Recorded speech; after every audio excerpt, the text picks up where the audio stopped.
Morning all. Good morning, Miss. Good morning, ma'am. Good morning, Miss. Good morning, Miss. Good morning. So നമ്മൾ എടുത്തുകൊണ്ടിരിക്കുന്നത് different departments ഹോസ്പിറ്റലിന്റെ ഭാഗമാണ്. നമ്മൾ അത്യാവശ്യം എടുത്തു തീർന്നു. അത് നമ്മളിപ്പോ എവിടെയാ പറഞ്ഞു നിർത്തിയിരിക്കുന്നത്? Oncology.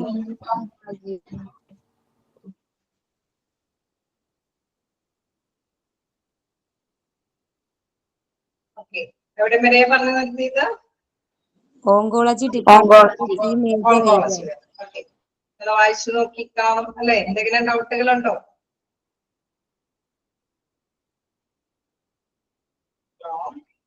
എന്തെങ്കിലും ഡൗട്ടുകളുണ്ടോ?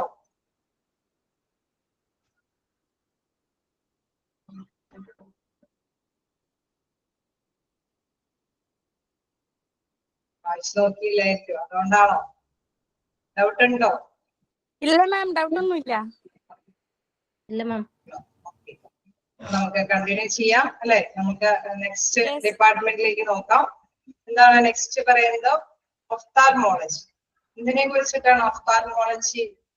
ആ ഡിപ്പാർട്ട്മെന്റ് എന്താ കൈകാര്യം ചെയ്യുന്നത്? ഐനെ. ഓക്കെ, ഐ ആണ് സാധാരണയായിട്ട് നമുക്കറിയാം കണ്ണുമായി ബന്ധപ്പെട്ട് വരുന്ന ട്രീറ്റ്മെന്റ് അല്ലെ? അതുമായി ബന്ധപ്പെട്ട് വരുന്ന ട്രീറ്റ്മെന്റുകളാണ് ഒഫ്താൽമോളജിയിൽ കൈകാര്യം ചെയ്യുന്നത്. ഇപ്പൊ നമുക്കറിയാം അത് ഇപ്പൊ കുട്ടികൾക്കും അല്ലെ മുതിർന്നവർക്കാണെങ്കിലും കണ്ണുമായി ബന്ധപ്പെട്ട് ഇപ്പോഴാണെങ്കിൽ നമുക്കറിയാം ഒരുപാട് അല്ലെ മൊബൈലും ഇതൊക്കെ യൂസ് ചെയ്യുന്ന കാരണം ചെറിയ കുട്ടികൾ വരെ ഇതിന്റെ ഒരു ട്രീറ്റ്മെന്റിന്റെ ആവശ്യകതയുണ്ടാവും. അപ്പൊ അങ്ങനെയാണെങ്കിൽ നമ്മൾ ഏത് ഡിപ്പാർട്ട്മെന്റിനെ സമീപിക്കേണ്ടി വരിക?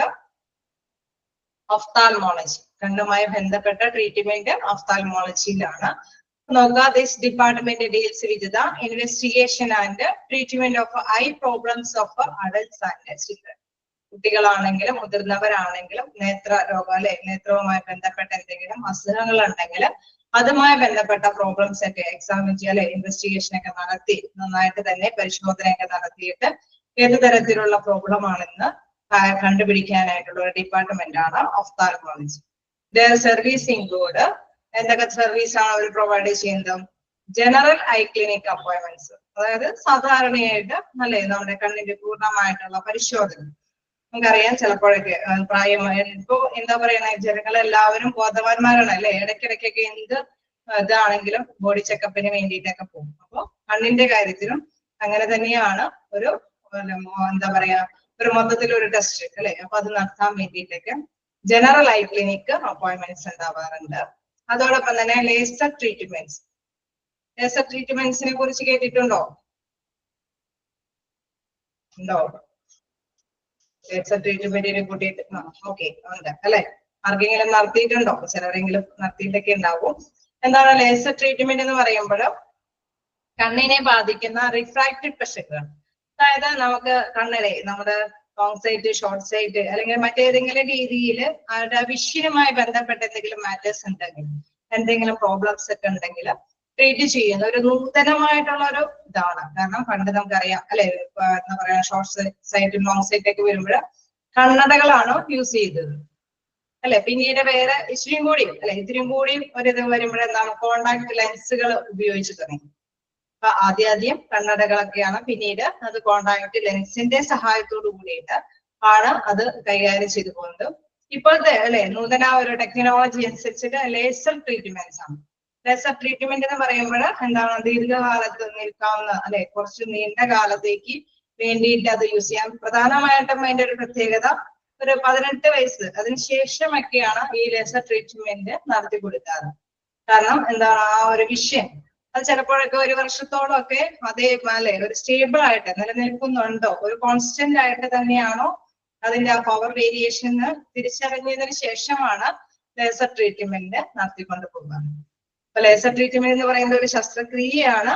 അതെന്താണ് കണ്ണിന്റെ കൊറോണയെ അല്ലെ അതിന്റെ കോർണിയയെ പുനർനിർമ്മിക്ക ശസ്ത്രക്രിയയാണ് അവിടെ നടത്തുന്നത്. അതുമായി ബന്ധപ്പെട്ട ശസ്ത്രക്രിയ നടത്തുമ്പോൾ നമ്മുടെ സൈറ്റ് അല്ലെ ആ ഒരു പ്രോബ്ലം മാറ്റിയെടുക്കാനായിട്ട് സാധിക്കും. കുറച്ച് നീണ്ടു നിൽക്കാനായിട്ട്, അതായത് ആ ട്രീറ്റ്മെന്റ് കൊണ്ട് തന്നെ ഒരുപാട് നാളത്തേക്ക് തന്നെ നമുക്കറിയാം കണ്ണടകളൊക്കെ ഉപയോഗിക്കുമ്പോൾ അതിൻ്റെതായ ഒരു ഡിഫക്ട്സുകൾ കൂടെ ഉണ്ട് കേട്ടോ. കണ്ണടകളാകുമ്പോൾ നമുക്ക് എന്താ പ്രത്യേകത, പവർ കൂടുന്നതനുസരിച്ചിട്ട് നമുക്ക് അതിന്റെ വേർഷനൊക്കെ മാറ്റിയെടുക്കാനായിട്ട് സാധിക്കും.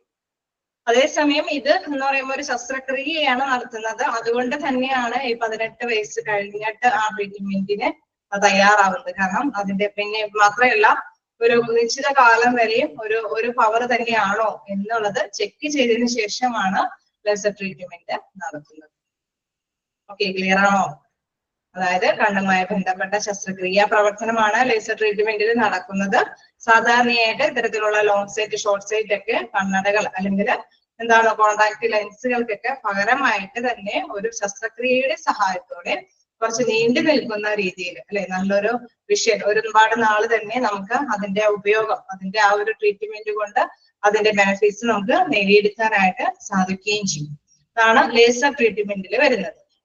അപ്പൊ ഇത്തരം പ്രവർത്തനങ്ങൾ, ഇത്തരത്തിലുള്ള ട്രീറ്റ്മെന്റ് എവിടെയാണ് നടത്തുന്നത്? ഏത് ഡിപ്പാർട്ട്മെന്റിലാണ് ലേസർ ട്രീറ്റ്മെന്റ് നടത്തുക?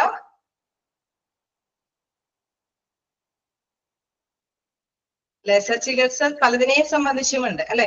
Okay, ophthalmology. അപ്പൊ കണ്ണുമായി ബന്ധപ്പെട്ട് വരുമ്പോൾ നമുക്കറിയാം ഒഫ്താൽമോളജി ഡിപ്പാർട്ട്മെന്റ് ആണ് അത് കൈകാര്യം ചെയ്യുന്നത്. ഓക്കെ, അപ്പൊ ജനറൽ ഐ ക്ലിനിക് അപ്പോയിന്റ്മെന്റ്സ് ഉണ്ട്, ഒപ്പം തന്നെ ലേസർ ട്രീറ്റ്മെന്റ്സ്. ദെൻ എന്താണ് ഒപ്റ്റോമെട്രി? എന്താണ് ഒപ്റ്റോമെട്രി എന്ന് പറയുന്നത്? ഒപ്താൽമോളജി. ഓക്കെ, ഒപ്താൽമോളജി തന്നെയാണ് ഉദ്ദേശിക്കുന്നത്. അതുകൊണ്ടാണ് ഒപ്റ്റോമെട്രി എന്ന് പറയുന്നത്. ഇപ്പൊ നമുക്കറിയാം ഇച്ചിരി കൂടി അല്ലെ ആ ഒരു പ്രൊഫഷൻ തെരഞ്ഞെടുക്കുന്നുണ്ട് ഒരുപാട് കുട്ടികൾ അല്ലെ. എന്താ കാരണം? കൂടുതലായിട്ട് നമുക്കറിയാം ഒരു കണ്ണുമായി ബന്ധപ്പെട്ടൊക്കെ ട്രീറ്റ്മെന്റ് ധാരാളം വരുന്നുണ്ട്. അതുകൊണ്ട് തന്നെ ആ ഒരു പ്രൊഫഷനെ പറയുന്ന ഒരു പേരാണ് ഒപ്റ്റോമെട്രി. ഇത് തന്നെയാണ് എന്താണ് ഒപ്റ്റോമോളജി, അതായത് കണ്ണുമായി ബന്ധപ്പെട്ട ട്രീറ്റ്മെന്റ് കാര്യങ്ങളൊക്കെ കുറിച്ച് പഠിക്കുന്ന ഒരു പ്രൊഫഷനാണ് എന്തെന്ന് പറയുന്നത്, ഒപ്റ്റോമെട്രി. Okay, good morning. അപ്പൊ നമ്മൾ സ്റ്റാർട്ട് ചെയ്തിട്ടേ ഉള്ളൂ. എന്താണ് ഒപ്താൽമോളജി? കണ്ണുകളെ കുറിച്ചിട്ടുള്ള കാര്യങ്ങൾക്ക് വേണ്ടിയിട്ട് വരുന്ന ഡിപ്പാർട്ട്മെന്റ്. അതില് പ്രധാനമായിട്ടും എന്താണ് നടത്തുപോകുന്നത് അല്ലെ, ജനറൽ ആയിട്ടുള്ള ഐ ക്ലിനിക് അപ്പോയിന്റ്മെന്റ്സ് വരുന്നുണ്ട്. ഒപ്പം തന്നെ ലേസർ ട്രീറ്റ്മെന്റ്. എന്താണ് ലേസർ ട്രീറ്റ്മെന്റ് എന്ന് പറഞ്ഞു? കണ്ണടകൾ അല്ലെങ്കിൽ നമ്മുടെ കോണ്ടാക്ട് ലെൻസുകൾക്ക് പകരം തന്നെ ഒരു ശസ്ത്രക്രിയയുടെ ഇതോട് കൂടിയിട്ട് നമുക്ക് ചികിത്സാ സമ്പ്രദായമുണ്ട്. അതാണ് ലേസർ ട്രീറ്റ്മെന്റ്. അത് ഒപ്താൽമോളജിയിൽ നടത്തിക്കൊണ്ട് പോകുന്നത്. അതേമാതിരി തന്നെ ഒപ്റ്റോമെട്രി എന്ന് പറയുന്നത് ഒരു പ്രൊഫഷൻ അല്ലെ, ആ ഒരു പ്രൊഫഷനാണ് ഒപ്താൽമോളജി. ആ ഒരു ഡിപ്പാർട്ട്മെന്റുമായി ബന്ധപ്പെട്ട ഒരു പ്രൊഫഷനാണ് ഒപ്റ്റോമെട്രി എന്ന് പറയുന്നത്. നെക്സ്റ്റ് എന്ന് പറയുന്നത് ഓർത്തോപ്റ്റിസ്റ്റ്. ഓർത്തോപ്റ്റിസ്റ്റ് എന്താന്ന് അറിയാമോ? കേട്ടിട്ടുണ്ടോ ഓർത്തോപ്റ്റിസ്റ്റ്? അതിന്റെ പ്രത്യേകത ചിലപ്പോഴൊക്കെ അല്ലെ, കണ്ണുകൾ ജന്മനാ തന്നെ ചില വേരിയേഷൻസ്, അതായത് ഇരട്ട ദൃഷ്ടി എന്നൊക്കെ പറയും. ഒരു ഡിഫക്ട്സ്, അതെ, ഒരു ഡിഫക്റ്റുകൾ ഉണ്ടാവും അല്ലെ കണ്ണുകൾക്ക് തന്നെ. അതിന്റെ ചലനശേഷികൾ അല്ലെ, നമ്മൾ ചിലപ്പോഴൊക്കെ പറയും കൊങ്കണ്ണ് എന്നൊക്കെ പറയില്ലേ. അതായത് അതിന്റെ അതിന്റെ ആ ഇത് സാധാരണ രീതിയിൽ നിന്ന് വ്യത്യസ്തമായിട്ടുള്ള ഒരു ചലനശേഷിയാണ് അതിലെങ്കിൽ അതുമായി ബന്ധപ്പെട്ട ട്രീറ്റ്മെന്റും കാര്യങ്ങളൊക്കെ നടത്തിക്കൊണ്ട് പോകുന്നത് ഓർത്തോപ്റ്റിസ്റ്റുകളാണ്. നോക്കാം. Are the experts in diagnosing and treating defects in eye movement and problems with how the eye work together called binocular vision. അപ്പൊ ഈ ഒരു അല്ലെ നമ്മള് പറയുന്ന മാതിരി കണ്ണിന്റെ ചലനത്തിലെ വൈകല്യങ്ങള്, കണ്ണുകൾ എങ്ങനെ ഒരുമിച്ച് പ്രവർത്തിക്കുന്നു എന്നതുമായി ബന്ധപ്പെട്ട പ്രശ്നങ്ങൾ കണ്ടെത്തുന്നതിനും ചികിത്സിക്കുന്നതിനുമുള്ള വിദഗ്ധരാണ് എന്തെന്ന് പറയുന്നത് ഓർത്തോപ്റ്റിസ്റ്റുകൾ. ഓക്കെ, അപ്പൊ ഇങ്ങനെ ഈ വിഷനെ പറയുന്ന പേരാണ് എന്ത്, ബൈനോക്കുലർ വിഷൻ എന്നുള്ളത്. ഓക്കെ, അപ്പൊ ഇത് ഓർത്തോപ്റ്റിസ്റ്റ് എന്ന് പറയുന്നത് എന്താണ്, അവരുടെ കണ്ണിന്റെ ആ ചലനശേഷി അല്ലെ, നമ്മൾ എന്താ പറയുക സാധാരണ രീതിയിലുള്ള ലോങ് സൈറ്റ്, ഷോർട്ട് സൈറ്റ് അല്ലെങ്കിൽ കണ്ണിനെ ബാധിക്കുന്ന പ്രഷർ വേരിയേഷൻസ് അങ്ങനെയൊന്നല്ല. ജനിക്കുമ്പോ തന്നെ അല്ലെങ്കിൽ ചിലപ്പോഴൊക്കെ അല്ലെ അവരുടെ കണ്ണിന്റെ ചലനശേഷിക്ക് വേരിയേഷൻ സംഭവിക്കുന്നുണ്ടെങ്കിൽ അല്ലെങ്കിൽ ജന്മനാ തന്നെ ഉണ്ടെങ്കിൽ അതുമായി ബന്ധപ്പെട്ട ട്രീറ്റ്മെന്റ് നടത്തുന്ന വിദഗ്ധരാണ് ഓർത്തോപ്റ്റിസ്റ്റുകൾ.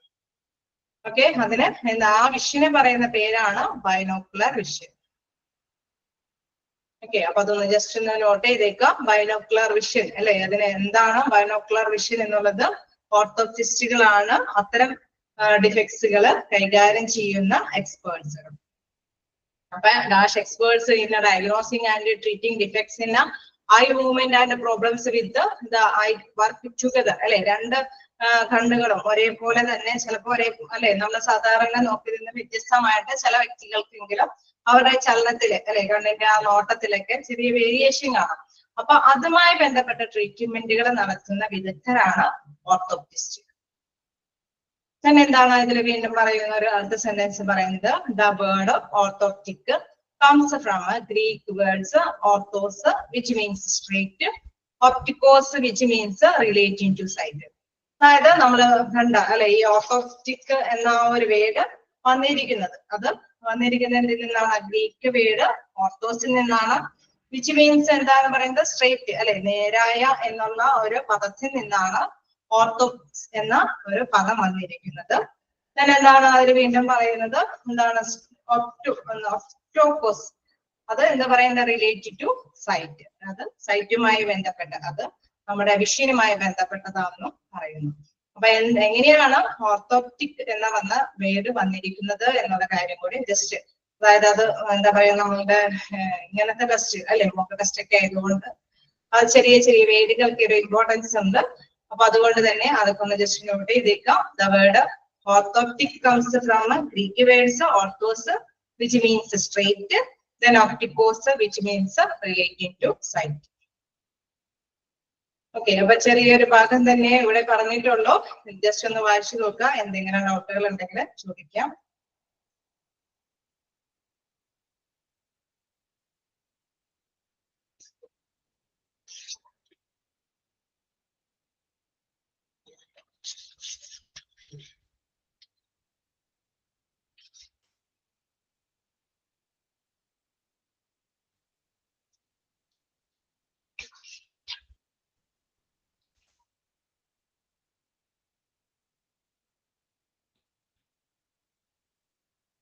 ഓക്കെ, ഒന്നുകൂടി പറയാം. അതായത് ഏത് ഭാഗമാണോ ലേസർ ട്രീറ്റ്മെന്റ് ഒക്കെയാണോ?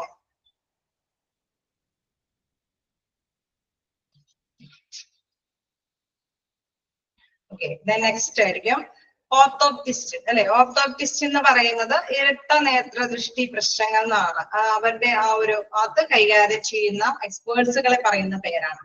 എന്താണ് ഇരട്ട നേത്ര ദൃഷ്ടി പ്രശ്നങ്ങൾ. അതായത് എന്താണ് നമ്മളുടെ ഞാൻ നേരത്തെ പറഞ്ഞ മാതിരി ചലനശേഷികൾ, അതായത് ഐയുടെ ആ മൂവ്മെന്റ് പ്രോബ്ലം, അതല്ലെങ്കിൽ എന്താണ് അത് ഐ വർക്ക് ടുഗദർ ഒരുപോലെ തന്നെ കണ്ട് നമുക്കറിയാം ഒരു ആംഗിളിലേക്ക് നമ്മൾ നോക്കുമ്പോൾ ചിലരുടെ കണ്ണിന്റെ അല്ലെങ്കിൽ കൃഷ്ണമണികൾക്ക് ഒരു വേരിയേഷൻ കാണാം അല്ലെ. നമ്മള് എന്താ പറയാ മലയാളികൾ നമ്മൾ സാധാരണ പറയാൻ പോകണ്ടെന്നൊക്കെ പറയും അല്ലെ. ആ ഒരു ചലന ദൃഷ്ടി കറക്റ്റ് ആയിട്ടുള്ള ഒരു രീതിയിലല്ല എങ്കിൽ അത്തരത്തിലുള്ള പ്രോബ്ലംസിനെയൊക്കെ കൈകാര്യം ചെയ്യുന്ന സ്പെഷ്യലിസ്റ്റിന്റെ പേരാണ് ഓർത്തോപ്റ്റിസ്റ്റുകൾ. Orthoptists are the experts in diagnosing and treating defects in eye movement and problems with how the eye work together, called binocular vision. ആ ഒരു ഒന്നിച്ച് പോകുന്ന ആ ഒരു ആ ഒരു വിഷനെ പറയുന്ന പേരും കൂടിയാണ് എന്തെന്ന് പറയുന്നത് ബൈനോക്കുലർ വിഷൻ എന്നത്. അപ്പൊ ഇത്തരത്തിലുള്ള ഈ ചലനശേഷി അല്ലെ അതിനൊരു പ്രത്യേക വിഭാഗം തന്നെയുണ്ട്. അതുമായി ബന്ധപ്പെട്ട വിദഗ്ധരാണ് കൈകാര്യം ചെയ്യുന്നത്. അവരെ പറയുന്ന പേരാണ് ഓർത്തോപ്റ്റിസ്റ്റ്. അപ്പൊ ഒഫ്താൽമോളജി എന്ന് പറയുന്നത് കണ്ണുമായി ബന്ധപ്പെട്ട എല്ലാ പ്രോബ്ലംസ് അല്ലെ ആ ഡിപ്പാർട്ട്മെന്റ് ആണ്. അതിനൊരു സബായിട്ട് പ്രവർത്തിക്കുന്നതാണ് ഓർത്തോപ്റ്റിസ്റ്റ്. അവരുടെ അല്ലെ അവർ പ്രധാനമായിട്ടും കൈകാര്യം ചെയ്യുന്നത് ഈ കണ്ണന്റെ കൃഷ്ണമണിയുമായി ബന്ധപ്പെട്ട അല്ലെങ്കിൽ ചലനശിഷ്യുമായി ബന്ധപ്പെട്ട പ്രവർത്തനങ്ങളാണ് ഓർത്തോപ്റ്റിസ്റ്റുകളെ കൈകാര്യം ചെയ്യുന്നത്. നമ്മൾ നേരത്തെ പറഞ്ഞു ജനറൽ അല്ലെ സാധാരണ രീതിയിലുള്ള ജനറൽ ഐ ക്ലിനിക് അപ്പോയിന്റ്മെന്റ്സ് നടത്തുന്നത് ഓഫ്താൽമോളജിയിലാണ്. ഒപ്പം തന്നെ ലേസർ ട്രീറ്റ്മെന്റ് എന്ന് പറഞ്ഞാൽ ഇപ്പോഴത്തെ ഇന്നോവേറ്റഡ് ആയിട്ടുള്ള ഒരു ട്രീറ്റ്മെന്റ് ആണ്. എന്താണ് ഒപ്റ്റോമെട്രി എന്ന് പറയുന്നത് ഒപ്റ്റോമെട്രി എന്ന് പറയുന്നത് പ്രൊഫഷനാണ്. അതായത് ഈ ഒരു കാലഘട്ടത്തിന്റെ പ്രൊഫഷൻ എന്ന് പറയുന്നത് നമ്മളിപ്പോ അറിയാലോ ഒരു ഒഫ്താൽമോളജിക്ക് പഠിക്കുന്നു എന്ന് പറഞ്ഞ മാത്രമല്ല ഒപ്റ്റോമെട്രിയിൽ സാധാരണയായിട്ട് is A health care profession that focus on the I and vision. ഇതൊരു പ്രൊഫഷൻ ആണ്. എന്താണ് അത് ഫോക്കസ് ചെയ്യുന്നത്? ഐയും അതിന്റെ വിഷനുമായി ബന്ധപ്പെട്ട കാര്യങ്ങളാണ് ഈ ഒരു പ്രൊഫഷൻ പ്രധാനമായിട്ട് കൈകാര്യം ചെയ്യുന്നത്. ഓക്കെ, അപ്പൊ കണ്ണും അതിന്റെ വിഷനുമായിട്ട് അല്ലെ നമുക്കറിയാം ദീർഘദൃഷ്ടി, ദൃഷ്ടി അതേമാതിരി തന്നെ എന്താണ് കുറച്ചും കൂടി ടൈം അല്ലെ ഒരു പ്രായമാവുമ്പോഴൊക്കെ അതിൻ്റെതായ പ്രോബ്ലംസ് ഒക്കെ ഉണ്ട്. അപ്പൊ അത്തരത്തിലുള്ള എല്ലാ തരത്തിലുള്ള വിഷനുമായി ബന്ധപ്പെട്ട അല്ലെങ്കിൽ കണ്ണുമായി ബന്ധപ്പെട്ട കാര്യങ്ങളെല്ലാം പഠിച്ച് അതുമായി ഒരു ഒപ്റ്റോമെട്രിക്ക് പഠിക്കുന്നവരെന്ന് പറഞ്ഞു കഴിഞ്ഞാൽ എന്താണ് അവര് സാധാരണയായിട്ട് എവിടെയായിരിക്കും അവർക്ക് ജോലി കിട്ടുക? ഒഫ്താൽമോളജി അല്ലെ, ആ ഒരു ഡിപ്പാർട്ട്മെന്റിലായിരിക്കും അത്തരത്തിലുള്ള വ്യക്തികൾക്ക് പ്രൊഫഷനായിട്ട് ഉണ്ടാകും. ഓക്കെ, അപ്പൊ നമ്മൾക്ക് വ്യത്യസ്ത പേരുകളിൽ നമ്മൾ അറിയപ്പെടും. എന്താണ് ഓരോ ഇത്? അപ്പൊ ഇത് എന്താണെന്ന് മനസ്സിലാക്കിയിരിക്കണം. ഒപ്റ്റോമെട്രി എന്ന് പറയുന്നത് എന്താണ്? കണ്ണുമായി ബന്ധപ്പെട്ട അല്ലെങ്കിൽ അതിന്റെ വിഷനുമായി ബന്ധപ്പെട്ട പ്രൊഫഷനാണ് ആ ഒരു ഇത് പഠിക്കുന്നത്, അതിൽ കൂടുതലായിട്ട് സ്റ്റഡി ചെയ്യുന്നത്. ഈ ഒപ്റ്റോപ്റ്റിസ്റ്റുകൾ എന്ന് പറയുന്നത് എന്താണ്? കണ്ണിന്റെ മൂവ്മെന്റുമായി ബന്ധപ്പെട്ട ഒരു അല്ലെ അതുമായി ബന്ധപ്പെട്ട എക്സ്പേർട്സിനെ പറയുന്ന പേരാണ് ഓർത്തോപ്റ്റിസ്റ്റുകൾ. വീണ്ടും നമുക്ക് നോക്കാം ഒഫ്താൽമിക് ഇമേജിംഗ്. എന്താണ് ഇമേജിംഗ് എന്ന് കേൾക്കുമ്പോ തന്നെ നിങ്ങൾക്ക് എന്തെങ്കിലും തോന്നുന്നുണ്ടോ? ഇമേജിംഗ് എന്ന് പറയുമ്പോൾ പിക്ചർ അല്ലെ, ഒരു പിക്ചറാണ് നമുക്ക് തരുന്നത്. അപ്പൊ സാധാരണയായിട്ട് ഇത്തരത്തിലുള്ള ഈ പറഞ്ഞ ചലനശേഷിയിലൊക്കെ പ്രത്യേകത അനുസരിച്ചിട്ട് കണ്ണും തലച്ചോറുമായിട്ടുള്ള നാഡീവ്യൂഹത്തിന്റെ എന്തെങ്കിലും ഡിഫക്ട്സ് കൊണ്ടാണ് അത് സംഭവിക്കുന്നത്.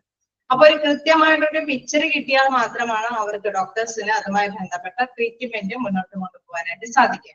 അപ്പൊ ഇത്തരത്തിലുള്ള ഒരു ടെസ്റ്റ് അല്ലെ, ophthalmic imaging is the use of a specialist equipment to create detailed images to support the diagnosis and treatment of a range of eye condition. ഐയുടെ ആ കണ്ടീഷൻസ് അത് കൃത്യമായിട്ട് മനസ്സിലാക്കാൻ വേണ്ടി ഡയഗ്നോസ് ചെയ്യാൻ, അത് എന്താണെന്നുള്ളത് ഡയഗ്നോസ് ചെയ്യാൻ വേണ്ടിയിട്ട് ഒരു ഹെൽപ്പ് ചെയ്യുന്ന ഒരു എക്യുപ്മെന്റ് ആണ് ഒഫ്താൽമിക് ഇമേജിംഗ് എന്നുള്ളത്. അതൊരു സ്പെഷ്യലിസ്റ്റ് എക്യുപ്മെന്റ് ആണ്. ഓക്കെ, ഇവിടെ കൃത്യമായിട്ട് പറയുന്നുണ്ട്. ഇമേജ് ഫോക്കസ് ചെയ്യുമ്പോൾ അവർക്ക് കൃത്യമായിട്ട് തന്നെ അത് എന്താണെന്ന് അല്ലെ, ഞാൻ പഠിപ്പിക്കുന്ന സ്റ്റുഡൻസ് ആയിട്ടുള്ള നിങ്ങളും ഇതിന്റെ ഡിപ്പാർട്ട്മെന്റിലൊക്കെ ചിലപ്പോൾ ഡ്യൂട്ടി ചെയ്യുന്നവരായിരിക്കാം. അതുകൊണ്ട് തന്നെ നിങ്ങളുടെ അറിവ് തീർച്ചയായിട്ടും എല്ലാവർക്കും ഹെൽപ്ഫുൾ ആയിരിക്കും. അപ്പൊ എന്താണ് അതില് അവര് കൃത്യമായിട്ട് അതിൽ പറഞ്ഞു, അവർക്ക് ക്യാച്ച് ചെയ്യുമ്പോൾ അല്ല ആ പിക്ചർ നോക്കി തന്നെ അവർക്ക് പെട്ടെന്ന് തന്നെ എന്താണ് പ്രോബ്ലം എന്ന് ക്യാച്ച് ചെയ്യാൻ സാധിക്കും, അതുമായിട്ട് ട്രീറ്റ്മെന്റ് നടത്താനായിട്ട് സാധിക്കും.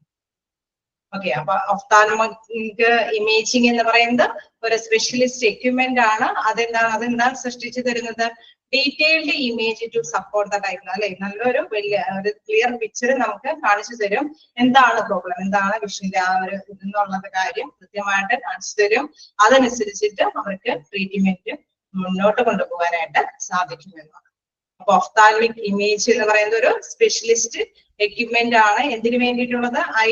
ഐയുടെ ഡയഗ്നോസ്, ഐയുടെ ട്രീറ്റ്മെന്റുമായി ബന്ധപ്പെട്ട ഒരു രോഗനിർണയം നടത്താൻ പറ്റുന്ന ഒരു സ്പെഷ്യലിസ്റ്റ് എക്യുപ്മെന്റ് ആണ് ഒഫ്താൽമിക് ഇമേജിംഗ് എന്ന് പറയുന്നത്. ഓക്കെ, ക്ലിയർ ആയോ? ഒഫ്താൽമോളജി എന്താ നോക്കിയായോ?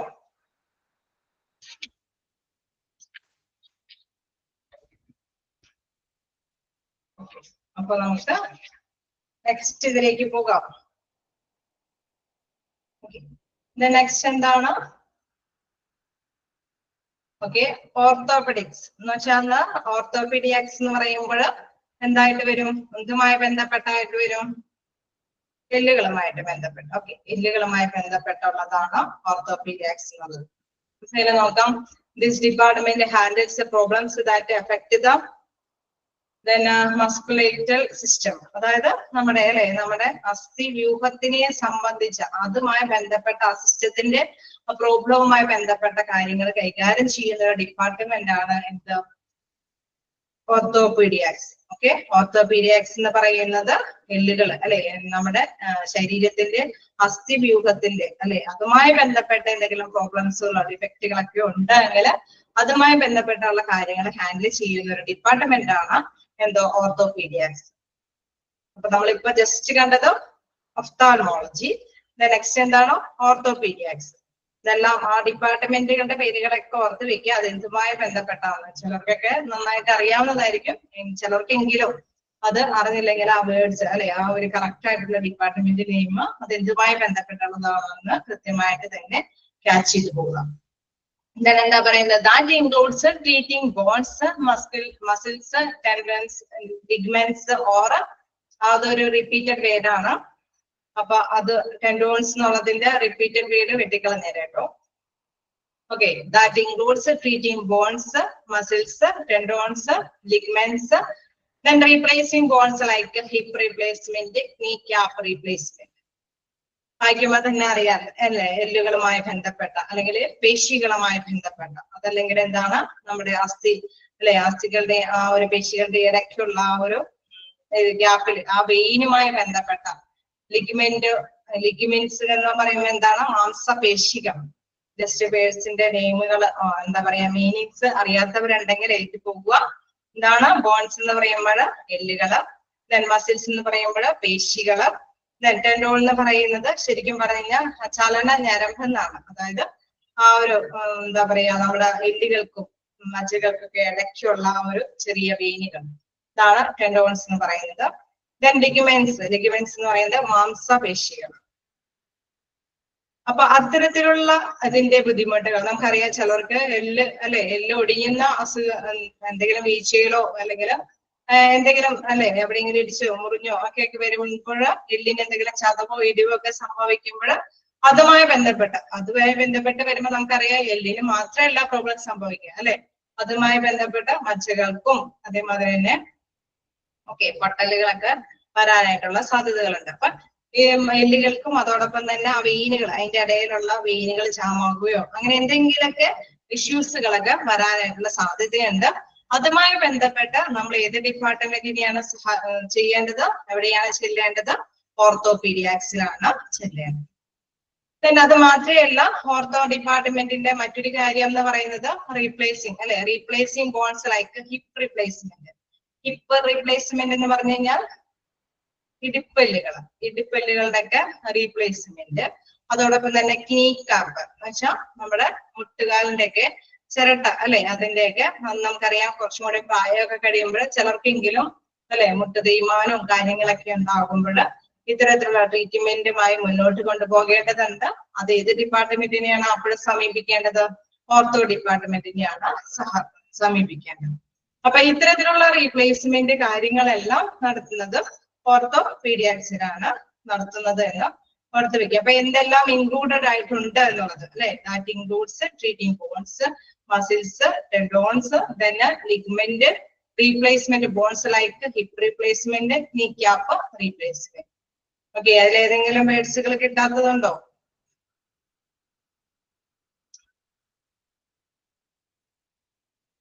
ഇല്ല. ഓക്കെ, നമ്മളിപ്പോ അതേമാതിരി തന്നെ പെട്ടെന്ന് ഒരു ഓടി എവിടെയെങ്കിലും ഒരു ആക്സിഡന്റ് സംഭവിച്ചോ അല്ലെങ്കിൽ കുട്ടികളൊക്കെ ആകുമ്പോൾ ഒന്ന് ഓടിയൊക്കെ വീണ് കുലുങ്ങിയൊക്കെ വരുമ്പോഴും നമ്മൾ സാധാരണയായിട്ട് ടെൻഡോൺസ് എന്ന് പറയുന്നത് ശരിക്കും പറഞ്ഞു കഴിഞ്ഞാൽ അതിന്റെ ഒരൊറ്റ വേർഡ് എന്ന് പറയുന്നത് ചലന ഞരമ്പ് എന്നാണ്. ചലന ഞരമ്പ് എന്ന് പറയുമ്പോൾ നമ്മുടെ അസ്ഥികളുടെയും പേശികളുടെയും ഇടയിലുള്ളത്, അസ്ഥികൾ എന്ന് പറഞ്ഞു കഴിഞ്ഞാൽ നമ്മുടെ എല്ലുകൾ എല്ലുകളുടെയും ആ മാംസത്തിന്റെയും പേശികളുടെയും ഇടയിലുള്ള ഞരമ്പുകൾക്ക് എന്തെങ്കിലും സംഭവിച്ചത്, അതാണ് ടെൻഡോൺസ് എന്ന് പറയുന്നത്. ഓക്കെ, ക്ലിയർ ആയോ? അപ്പൊ അത്തരത്തിന് നമ്മൾ കാണുന്നില്ല, നമ്മുടെ വിഷ്വൽ നമ്മൾക്കറിയാം എവിടെയാണ് ഒടിവുണ്ടെന്ന് തോന്നുന്നില്ല, പക്ഷെ മസിൽ ജാമായ മാതിരി തോന്നാം. അപ്പൊ എവിടെയോ ഒരു സ്റ്റക്ക് എവിടെയോ ഒരു ചതവ്, ഒരു ഒടിവ് അങ്ങനെയൊക്കെ സംഭവിക്കുമ്പോൾ അത് ക്ലിയർ ആയിട്ട് നമ്മൾ ഓർത്തോ ഡിപ്പാർട്ട്മെന്റിലാണ് കൊണ്ടുവന്ന് കാണിക്കുക. നമുക്കറിയാം എക്സ്റേയും കാര്യങ്ങളൊക്കെ എടുത്തു കഴിയുമ്പോൾ ഡോക്ടേഴ്സിന് കൃത്യമായിട്ട് തന്നെ എന്താണ് പ്രോബ്ലം എന്ന് കണ്ടെത്താനായിട്ടും അതുമായി ബന്ധപ്പെട്ട ചികിത്സ മുന്നോട്ട് കൊണ്ടുപോകാനായിട്ട് സാധിക്കും. നെക്സ്റ്റ് സെന്റൻസിൽ അത് തന്നെയാ പറയുന്നു. other outpatient service also included treating fractures and dislocated joints. അതായത് നമ്മളുടെ മറ്റു രീതിയിൽ നമുക്ക് പെട്ടെന്ന് തന്നെ എന്തെങ്കിലും ഹോസ്പിറ്റൽ കേസ് വരുമ്പോൾ നമ്മൾ ഔട്ട് പേഷ്യന്റ് ആയിട്ട് കൊണ്ടുവന്ന് ട്രീറ്റ് ചെയ്യുന്നു. അതോടൊപ്പം തന്നെ എന്തെങ്കിലും ഫ്രാക്ചറുകൾ എന്തെങ്കിലും മുറിവുകളും ചതവുകളൊക്കെ വരുമ്പോൾ അല്ലെങ്കിൽ ഡിസ്ലോക്കേറ്റഡ് ജോയിന്റിനൊക്കെ എന്തെങ്കിലും സ്ഥാനസംഭർഷം സംഭവിക്കുമ്പോഴെല്ലാം തന്നെ ഓർത്തോപീഡിയാക്സിന്റെ അടുത്ത് തന്നെയാണ് കൊണ്ടുവന്ന് ചികിത്സ തേടേണ്ടത്. നമുക്കറിയാം ചിലപ്പോഴെങ്കിലും എവിടെയാണ് എന്തെങ്കിലും കുട്ടികളൊക്കെ വീണ് കഴിയുമ്പോൾ എന്താണ് സംഭവിച്ചതെന്നും ചിലപ്പോൾ പെട്ടെന്ന് നമുക്ക് ക്യാച്ച് ചെയ്യാനായിട്ട് പറ്റിയെന്ന് വരില്ല അപ്പൊ അങ്ങനെ വരുമ്പോഴൊക്കെയാണ് ഓർത്തോന്റെ അടുത്ത് ചെല്ലുന്നത്. ചിലപ്പോ ഒരുപക്ഷെ അതുമായി ബന്ധപ്പെട്ട ട്രീറ്റ്മെന്റ് തന്നെയായിരിക്കും ആവശ്യമായിട്ട് വരിക. അതല്ലെങ്കിൽ അല്ലെ എന്തെങ്കിലും വേറെ എന്തെങ്കിലും അസുഖത്തിന്റെ ലക്ഷണങ്ങളാണെങ്കിൽ അവർക്കത് കൃത്യമായിട്ട് തന്നെ മനസ്സിലാക്കിയെടുക്കാനും എന്തെങ്കിലും റെഫർ ചെയ്യാനായിട്ടും അവർക്ക് സാധിക്കും എന്നുള്ളതാണ്. അപ്പൊ ഓർത്തോന്റെ അടുത്ത് എന്താണ് സാധാരണയായിട്ട് അസ്ഥിവ്യൂഹത്തിനെ സംബന്ധിക്കുന്ന ചികിത്സയാണ്. അതിന്റെ അസ്ഥിമജ്ജകൾക്കോ അതിനിടയിലുള്ള ഞരമ്പുകൾക്കോ അല്ലെങ്കിൽ എന്തെങ്കിലും റീപ്ലേസ്മെന്റ് കാര്യങ്ങളൊക്കെ ഉണ്ടെങ്കിൽ നമ്മൾ നേരത്തെ പറഞ്ഞ മാതിരി ഹിപ്പ് റീപ്ലേസ്മെന്റ്, നീ ക്യാപ്പ് റീപ്ലേസ്മെന്റ് ഒക്കെ നടത്തുന്നതും ഓർത്തോ ഡിപ്പാർട്ട്മെന്റിലാണ്. ചെറുതല്ലേ, ചെറിയൊരു ഡിപ്പാർട്ട്മെന്റ്. അതായത് നിങ്ങൾക്ക് മിക്കവാറും ഇതിന്റെയൊക്കെ ഒരു പ്രത്യേകത മറ്റു ക്ലാസ്സുകളിലെല്ലാം ഇത് കുറച്ചും കൂടി ഡീറ്റെയിൽ ഒക്കെ ആയിട്ട് പഠിച്ചു പോകും. കണ്ടിന്യൂ ചെയ്യാലോ. അടുത്ത ഡിപ്പാർട്ട്മെന്റ് നോക്കാം. എന്താണ്? Paediatrics and neonatology. എന്താണ് പീഡിയാട്രിക്സ് ആൻഡ് നിയോനാറ്റോളജി? എന്താണ് പീഡിയാട്രിക്സ് എന്ന് കേട്ടിട്ടുണ്ടാവും അല്ലെ? പീഡിയാട്രിക്സ് എന്ന് പറയുമ്പോൾ കുട്ടികളുടെ ചിൽഡ്രൻസിന്റെ അല്ലെ, കുട്ടികളുടെ ഇതാണ് പീഡിയാട്രിക്സ് എന്ന് പറയുന്നത്. നെക്സ്റ്റ് എന്താണ്? നിയോനാറ്റോളജി. എന്താണ് നിയോനാറ്റോളജി എന്ന് പറയുന്നത്? കുട്ടികളുടെ എന്ന് പറയാൻ പറ്റില്ല, നമ്മളെ ജസ്റ്റ് ബോൺ ചെയ്ത് അല്ലെ, നമ്മള് ബർത്ത് അല്ലെ, കുട്ടികൾ ന്യൂ ബോൺ അല്ലെ, നമ്മൾ ജനിച്ച ഉടനെയുള്ള കുട്ടികൾക്ക്, ചിലപ്പം മാസം തികയാതെ വരുന്ന കുട്ടികൾ, അല്ലെങ്കിൽ ജനിക്കുമ്പോൾ തന്നെ എന്തെങ്കിലും ഇഷ്യൂസ് ഒക്കെ ഉള്ള കുട്ടികൾ, അങ്ങനെയൊക്കെയുള്ള ശിശു വിഭാഗമാണ് നിയോനാറ്റോളജി എന്ന് പറയുന്നത്. പീഡിയാട്രിക്സ് എന്ന് പറയുമ്പോൾ നമുക്കറിയാം ഒരു ഏജ് അല്ലെ, ഒരു ജനിച്ചിട്ട് ഒരു 14 ഇയേഴ്സ് അല്ലെ, അതുമായി ബന്ധപ്പെട്ടതാണ് പീഡിയാട്രിക്സിൽ പെട്ടത്. ഓക്കെ, നമുക്ക് കണ്ടിന്യൂ ചെയ്യാം. കണ്ടിന്യൂ ചെയ്ത് വരുമ്പോൾ നിങ്ങൾക്ക് ഇച്ചിരി കൂടി മനസ്സിലാക്കിയെടുക്കാൻ സാധിക്കും. The department of general paediatrics provided comprehensive outpatient and inpatient care for sick infant and children. അതായത് ശിശുക്കളുടെ അല്ലെങ്കിൽ കുട്ടികളുടെ അതുമായി ബന്ധപ്പെട്ടുള്ള എല്ലാ തരത്തിലുള്ള ചികിത്സകൾ അല്ലെ, ഔട്ട് പേഷ്യന്റ് ആണെങ്കിലും ഇൻപേഷ്യന്റ് ആണെങ്കിലും അതുമായി ബന്ധപ്പെട്ടുള്ള ഒരു സമഗ്ര ചികിത്സ ഇതാണ്, ഡിപ്പാർട്ട്മെന്റ് ആണ് എന്തെന്ന് പറയുന്നത് പീഡിയാട്രിക്സ് എന്ന് പറയുന്നത്. ഓക്കെ, നിങ്ങൾക്ക് എല്ലാവർക്കും അറിയാവുന്നത് തന്നെയാണ്. ഇനി നെക്സ്റ്റ് എന്ന് പറയുന്നത് നിയോനാറ്റോളജി. നിയോനാറ്റോളജി എന്ന് പറയുന്നത് is a sub speciality of paediatrics that provides medical care to the newborn child, especially the ill or premature newborn infant. അതായത് നിയോനാറ്റോളജി എന്ന് പറയുന്ന ഒരു സബ് സ്പെഷ്യാലിറ്റി, എന്തിന്റെ സബ് സ്പെഷ്യാലിറ്റി ആണ്? പീഡിയാട്രിക്സിന്റെ. അതായത് കുട്ടികളുടെ വിഭാഗത്തിന്റെ ഒരു ഉപവിഭാഗമാണ് നിയോനാറ്റോളജി എന്ന വിഭാഗം എന്ന് പറയുന്നത്.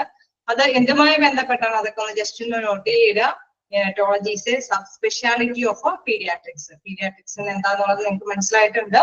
അപ്പൊ നിയോനാറ്റോളജി എന്ന് പറയുന്നത് അതിന്റെ ഒരു സബ് സ്പെഷ്യാലിറ്റി ആണ് പ്രൊവൈഡ് ചെയ്യുന്നത്. അത് എന്തിനു വേണ്ടിയിട്ടാണ്? Medical care to the new born child, especially the ill അല്ലെ, രോഗത്തോടു കൂടി ജനിക്കുന്ന കുട്ടികൾ അല്ലെ, നമുക്കറിയാം ജന്മനാ തന്നെ എന്തെങ്കിലും അസുഖത്തോടു കൂടി വരുമ്പോൾ, ഓർ പ്രീമേച്ചർ ന്യൂ ബോൺ, അതായത് നമുക്കറിയാം മാസം തികയാതെ വരുമ്പോൾ അവരുടെ അല്ലെ, അവരുടെ നാച്ചുറൽ ആയിട്ടുള്ള വളർച്ച ഗ്രോത്ത് വന്നിട്ടുണ്ടാവില്ല. അപ്പൊ അവർക്ക് അതിൻ്റെതായ ചികിത്സകൾ കൊടുക്കേണ്ടതായിട്ട് വരും. അപ്പൊ ഇത്തരം കാര്യങ്ങൾ കൈകാര്യം ചെയ്യുന്ന ഡിപ്പാർട്ട്മെന്റ് ആണ് നിയോനാറ്റോളജി. അത് പീഡിയാട്രിക്സിന്റെ ഒരു സബ് ഡിപ്പാർട്ട്മെന്റ് ആണ്. ഓക്കെ അല്ലേ? നെക്സ്റ്റ് പറയുന്നത് it is hospital based specially and is usually practised in neonatal intensive care unit. അത് ജസ്റ്റ് ഒന്ന് നോട്ട് ചെയ്തേക്കാം. NICU അല്ലെ, NICU. അതുമായി ബന്ധപ്പെട്ട കാര്യങ്ങൾ അല്ലെ, അതുമായി ബന്ധപ്പെട്ട് വരുന്നത് എവിടെയാണ്? ഇന്റൻസീവ് കെയർ യൂണിറ്റ് എന്ന് പറയുന്നത് neonatal intensive care unit, NICU. അത് ആർക്ക് വേണ്ടിയിട്ടുള്ളതാണ്? ന്യൂ ബേൺ ആയിട്ടുള്ള കുട്ടികൾക്ക് വേണ്ടിയിട്ടുള്ളതാണ്. ഓക്കെ, അപ്പൊ ജസ്റ്റ് ഒന്ന് കേൾക്കുമ്പോ തന്നെ NICU എന്ന് കേൾക്കുമ്പോൾ നിങ്ങൾ മനസ്സിലാക്കിയെടുക്കണം അത് ആർക്ക് വേണ്ടിയിട്ടുള്ള ICU ആണ്? നവജാത ശിശുക്കൾക്ക് വേണ്ടിയിട്ടുള്ള ICU ആണ്. ഓക്കെ, മനസ്സിലായോ? അപ്പൊ NICU എന്ന് കേൾക്കുമ്പോൾ ഓർമ്മയിൽ വരണം അത് നവജാത ശിശുക്കൾക്ക് വേണ്ടിയിട്ടുള്ള ICU ആണ്, നിയോനാറ്റൽ ഇന്റൻസീവ് കെയർ യൂണിറ്റ്. അതെല്ലാം അണ്ടർലൈൻ ചെയ്ത് പോവുക. Then medical care is given to babies who are premature and low birth weight. നമുക്കറിയാം ഇത്തരത്തിലുള്ള കുട്ടികൾക്ക് അല്ലെ, അതുമായി ബന്ധപ്പെട്ട് വരുമ്പോൾ അവരുടെ വെയിറ്റ് കൃത്യമായിട്ട് തന്നെ ആയിട്ടില്ല അല്ലെ, അങ്ങനെ വെയിറ്റ് വരാത്ത കുട്ടികൾക്ക് അതിൻ്റെതായ പ്രതിരോധ ശേഷിയും ഇമ്മ്യൂണിറ്റി ഒന്നും കിട്ടിയെന്ന് വരില്ല. അപ്പൊ അതുകൊണ്ട് തന്നെ അവർക്ക് അതിൻ്റെതായ ബുദ്ധിമുട്ടുകൾ കൈകാര്യം ചെയ്യാൻ വേണ്ടിയിട്ട് ഉള്ള ICU ആണ് എന്താണ്? Neonatal intensive care unit.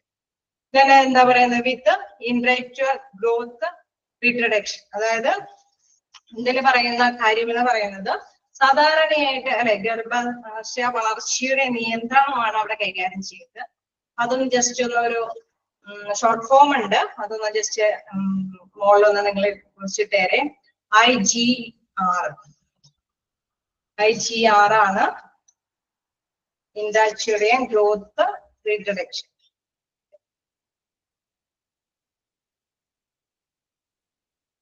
Okay, I കഴിഞ്ഞിട്ട്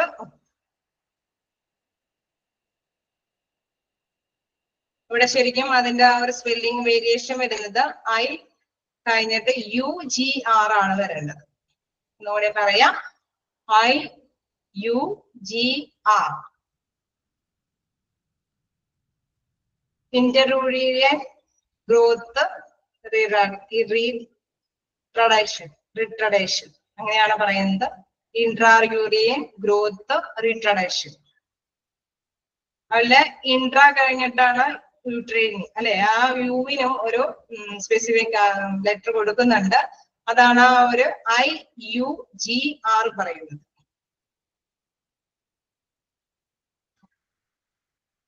മെസ്സേജ് ടൈപ്പ് ചെയ്താൽ മൊത്തത്തിൽ വേരിയേഷൻ വരും.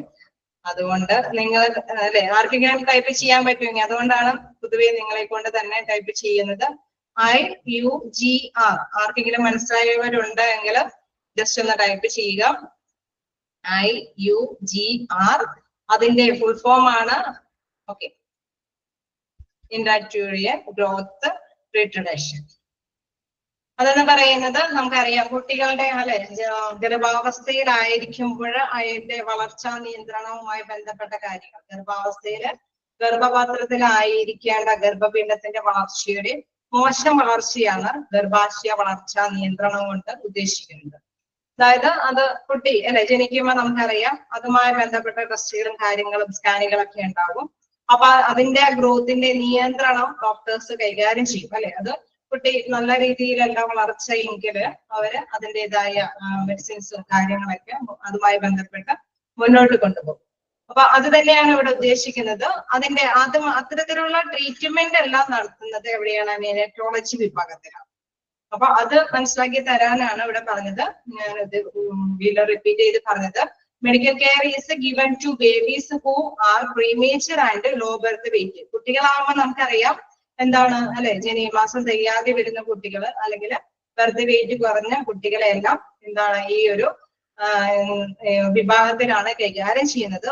ഒപ്പം തന്നെ എന്താണ് വിത്ത് ഇൻട്രായൂട്ടേറിയൻ ഗ്രോത്ത് റീട്രഡേഷൻ. അതായത് ആ ഗർഭാവസ്ഥ അല്ലെ ഗർഭാശയ വളർച്ചയില് ഉള്ള പ്രോബ്ലംസ് ഉണ്ടെങ്കിൽ അതുമായി ബന്ധപ്പെട്ട ട്രീറ്റ്മെന്റുകളും നിയോനറ്റോളജി വിഭാഗത്തിലാണ് കൈകാര്യം ചെയ്യുന്നത്. ഞാൻ അതുമായി ബന്ധപ്പെട്ട് വരുമ്പോൾ നമുക്കറിയാം അവർക്ക് എന്തുണ്ടാവും?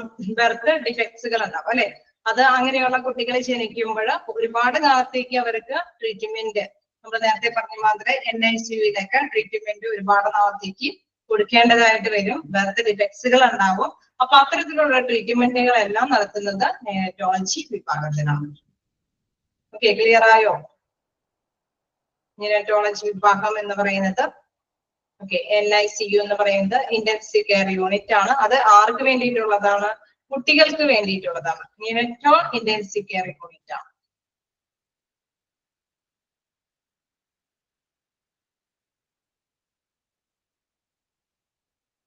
ഓക്കെ, ന്യൂ ബേൺസ് ആയിട്ടുള്ള കുട്ടികൾക്ക് വേണ്ടിയിട്ടുള്ള. അത് സാധാരണയായിട്ട് ഇങ്ങനെയുള്ള അല്ലെ അവരുടെ ഗ്രോത്ത് നമ്മൾ കണ്ടുപിടിക്കുമ്പോൾ അതുമായി ബന്ധപ്പെട്ട ട്രീറ്റ്മെന്റും കാര്യങ്ങളും ഗൈനക്കോളജി വിഭാഗത്തിൽ ചെയ്തു പോകും. കുട്ടികൾ അല്ലെ ഡെലിവറി കഴിഞ്ഞ് കഴിഞ്ഞാൽ ബർത്ത് കഴിഞ്ഞ് കഴിഞ്ഞാൽ പിന്നെ അതിന്റെ ഡിഫക്ട്സുകൾ കൈകാര്യം ചെയ്ത വിഭാഗമാണ് നിയോനറ്റോ വിഭാഗം എന്നുള്ളത്. പിന്നെ അവിടുത്തെ ഇന്റൻസീവ് കെയറിലാണ് അത് കൈകാര്യം ചെയ്യുന്നത്. നാഷണൽ ഇന്റൻസീവ് കെയർ യൂണിറ്റ് എന്നല്ല, നിയോനറ്റാൽ അവിടെ കൃത്യമായിട്ട് കൊടുത്തിട്ടുണ്ടല്ലോ. Practised in neonatal intensive care unit.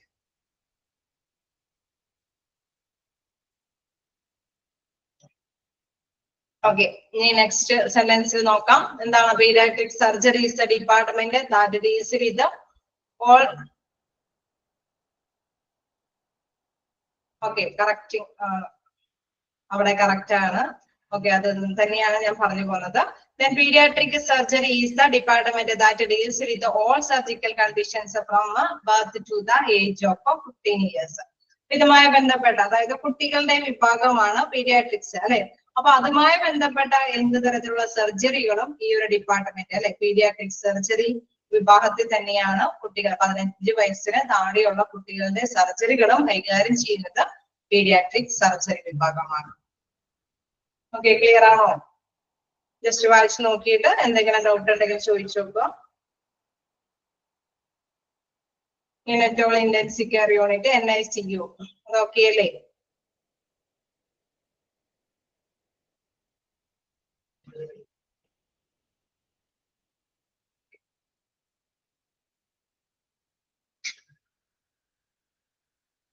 എന്തെങ്കിലും ഡൗട്ടുകളുണ്ടോ?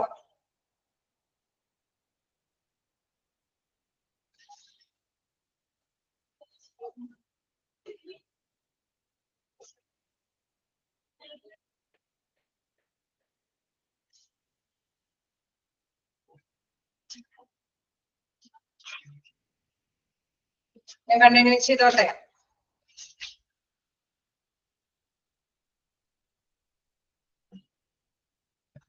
ഓക്കെ, നമുക്ക് നെക്സ്റ്റ് നോക്കാം. എന്താണ് സൈക്യാട്രി അല്ലെ? സൈക്യാട്രി എന്ന് പറയുമ്പോഴും നിങ്ങൾക്ക് അറിയാവുന്ന കുറച്ച് കാര്യങ്ങളാണ് അല്ലെ, കുറച്ച് വിഭാഗം തന്നെയാണ് സൈക്യാട്രി എന്ന് പറയുമ്പോഴും.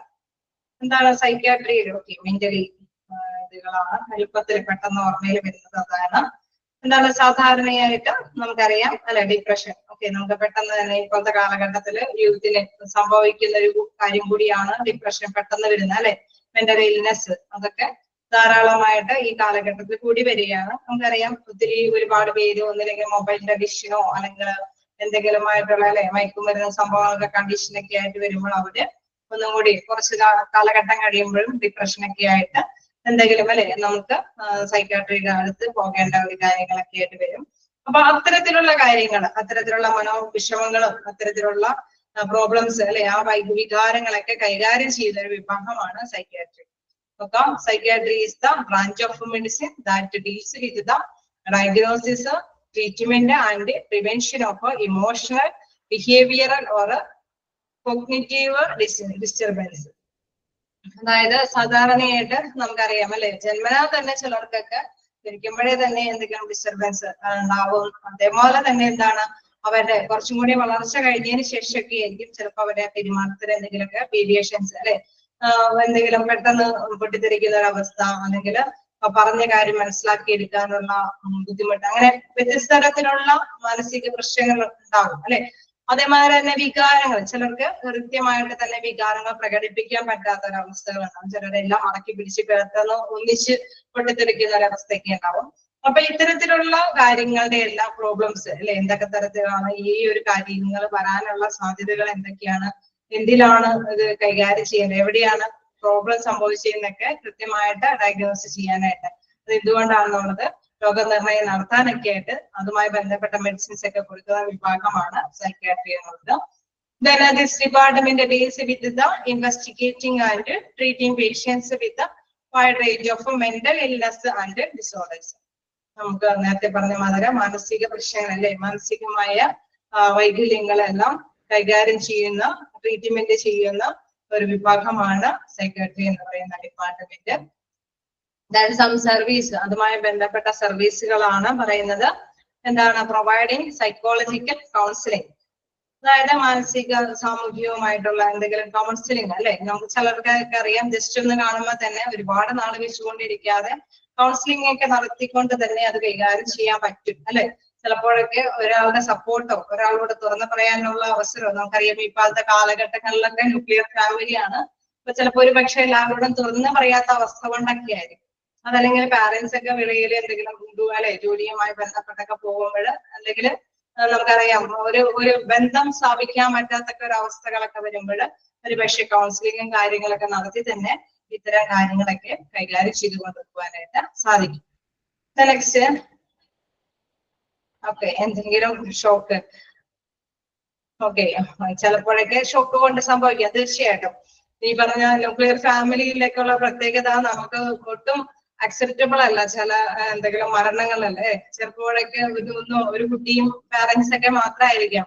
അപ്പൊ എന്തെങ്കിലും ആ കുട്ടിക്ക് എന്തെങ്കിലും സംഭവിച്ചാൽ തന്നെ അവർക്കത് മുന്നോട്ട് കൊണ്ടുപോകാൻ പറ്റില്ല. അല്ലാതെ ചിലപ്പോ ഉള്ള നാച്ചുറലി എന്താ പറയണേ നല്ല ഭംഗിയായിട്ട് പോകുന്ന ഒരു ഫാമിലി ഒക്കെ ആയിരിക്കും. പക്ഷെ പെട്ടെന്ന് ഒരു ആക്സിഡന്റ് ഡെത്ത് അല്ലെ ഇങ്ങനെ എന്തെങ്കിലും കുട്ടികൾ തന്നെ നമ്മുടെ കൈവിട്ടു പോകുന്ന ഒരു അവസ്ഥകൾ അങ്ങനെയൊക്കെ വരുന്ന അവസ്ഥകളൊക്കെ അത് മനുഷ്യനെ അല്ലെ സ്വാഭാവികമായിട്ട് എല്ലാ മനുഷ്യനുള്ള ഇതാണ്. അത് കൈകാര്യം ചെയ്യാനായിട്ട് അവരുടെ മനസ്സിൽ തന്നെ കൺട്രോൾ ചെയ്യാനായിട്ട് പറ്റാത്ത അവസ്ഥകളൊക്കെ വരുമ്പോഴായിരിക്കും ഇത്തരത്തിലുള്ള പ്രോബ്ലംസ് ഒക്കെ സംഭവിക്കുന്നത്.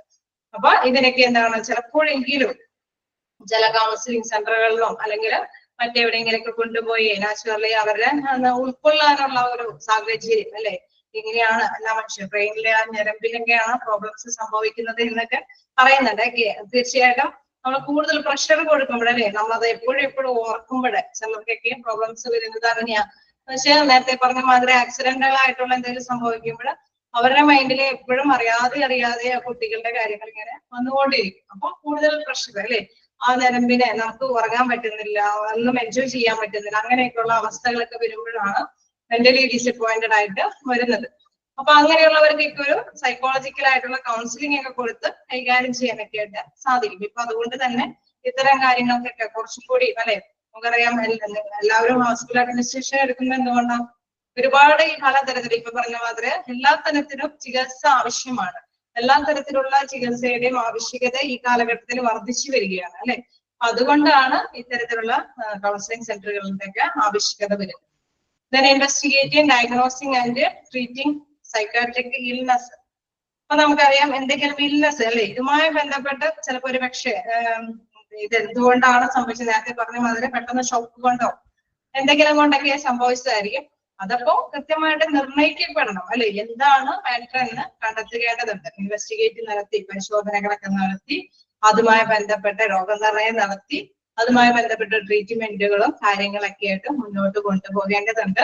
അതെല്ലാം കൈകാര്യം ചെയ്യുന്നത് സൈക്കാട്രി വിഭാഗത്തിലാണ്. Then conducting IQ test. എന്താണ് IQ ടെസ്റ്റ്? എല്ലാവർക്കും തന്നെ അറിയാവുന്ന കാര്യമായിരിക്കും. IQ ടെസ്റ്റ് എന്താണ്?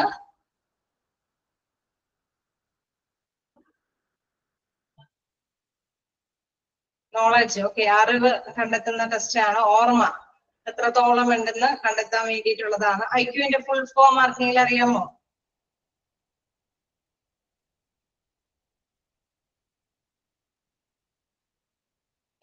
ഓക്കെ, ജസ്റ്റ് ഒന്ന് എഴുതിക്കോളൂ. അതൊന്ന് ഇന്റലിജൻസ് ഓക്കെ ക്വാളിറ്റി കറക്റ്റ് ആയിട്ട് പറയുന്നുണ്ട്. ഇന്റലിജൻസ് ക്വാളിറ്റി ടെസ്റ്റിംഗ് ആണ്. അതായത് അതിന്റെ ആ ഒരു അല്ലെ നമ്മുടെ അറിവ് എത്രത്തോളം ബുദ്ധി നേരത്തെ നിങ്ങൾ പറഞ്ഞത് തന്നെയാണ്. ആ അറിവ് ക്വാളിറ്റി എത്രത്തോളം അല്ലെ നമ്മൾക്ക് കഴിവുണ്ട് എന്നുള്ളത്, നമ്മുടെ അറിവ് എത്രത്തോളം ഉണ്ട് എന്ന് നമുക്ക് IQ ടെസ്റ്റ് ഒക്കെ ചിലപ്പോഴൊക്കെ കുട്ടികളുടെ ഇടയിൽ വരെ നടത്താറുണ്ട്. കാരണം ഇത്ര ടൈമിനുള്ളിൽ കുറെ പിക്ചേഴ്സ് ഒക്കെ കൊടുത്തിട്ട് എത്രത്തോളം അല്ലെ ഈ സമയത്തിനുള്ളിൽ നിങ്ങൾ കണ്ട അത്രയും പിക്ചേഴ്സ് എത്രത്തോളം ഉണ്ടായിരുന്നു അത് ജസ്റ്റ് ഒന്ന് പറയാനായിട്ട് ഒരു മിനിറ്റിനുള്ളിൽ അവരപ്പോ അവിടെ കണ്ട പിക്ചേഴ്സ് ഒക്കെ പടപെടാന്ന് പറയും. എന്ന് വെച്ച് കഴിഞ്ഞാൽ അവർക്ക് എത്രത്തോളം പവർ ഉണ്ട് അല്ലെ അവർക്ക് അതിനുള്ള കഴിവ് എത്രത്തോളം ഉണ്ട്. നോളജ് നേരത്തെ പറഞ്ഞ മാതിരി തന്നെ നോളജ് എത്രത്തോളം ഉണ്ട് അത് ഓർമ്മയിൽ വെക്കാനുള്ള മെമ്മറിയിൽ വെക്കാനുള്ള കപ്പാസിറ്റി അതൊക്കെ നടത്തുന്ന ടെസ്റ്റാണ് IQ ടെസ്റ്റ് എന്ന് പറയുന്നത്. Intelligence quality test. അപ്പൊ IQ ടെസ്റ്റുകൾ നടത്തുന്നത് സൈക്യാട്രിയുടെ ഒരു വിഭാഗത്തിൽ തന്നെയാണ് അതും ചെയ്യുന്നത്. തന്നെ ഡി അഡിക്ഷൻ സർവീസ്. എന്താണ് ഡി അഡിക്ഷൻ സർവീസ് എന്ന് പറയുന്നത്?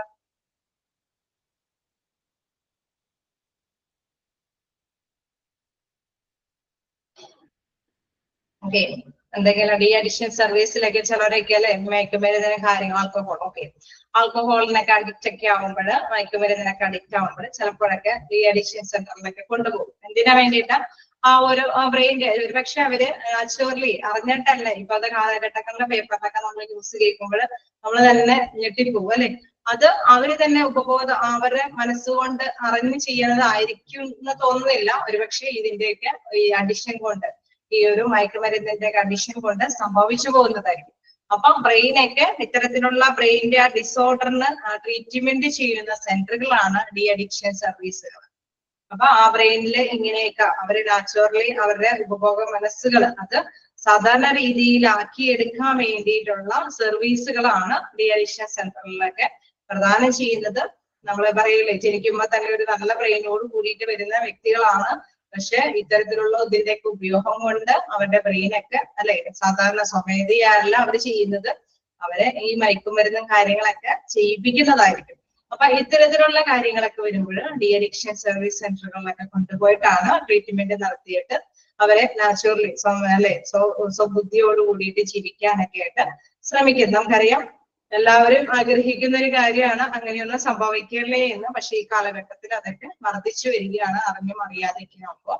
അപ്പൊ അത്തരത്തിലുള്ള ട്രീറ്റ്മെന്റുകളെല്ലാം കൈകാര്യം ചെയ്യുന്ന വിഭാഗമാണ് സൈക്യാട്രി വിഭാഗം. പ്രൊവൈഡിങ് സൈക്കോളജിക്കൽ കൗൺസിലിംഗ് നടത്തുന്നുണ്ട്, അതോടൊപ്പം തന്നെ ഡി അഡിക്ഷൻ സർവീസുകളുണ്ട്. പിന്നെ ഇത്തരത്തിലുള്ള മെന്റൽ ഡിസോർഡറിന്റെ ഇൻവെസ്റ്റിഗേഷനും ഡയഗ്നോസിസും, അതായത് രോഗനിർണയവും ട്രീറ്റ്മെന്റ് എല്ലാം അവിടെ നടത്തുന്നുണ്ട്. ഒപ്പം തന്നെ ഇത്തരത്തിലെ IQ ടെസ്റ്റുകൾ, അതായത് അവരുടെ ഓർമ്മ, അറിവ്, അത് എത്രത്തോളം കപ്പാസിറ്റി ഉണ്ട് എന്നുള്ളതൊക്കെ വിലയിരുത്തി അതുമായി ബന്ധപ്പെട്ട കാര്യങ്ങളൊക്കെ ചെയ്യാൻ വേണ്ടിയിട്ടുള്ള ടെസ്റ്റ് കാര്യങ്ങളെല്ലാം എന്താണ് സൈക്യാട്രിയിൽ ഉണ്ടായിരുന്നതാണ്.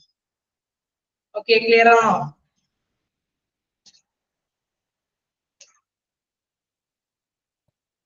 കണ്ടിന്യൂ ചെയ്തോട്ടെ. ജസ്റ്റ് വായിച്ചു നോക്കാം, എന്തെങ്കിലും ഉണ്ടെങ്കിൽ ചോദിക്കാം.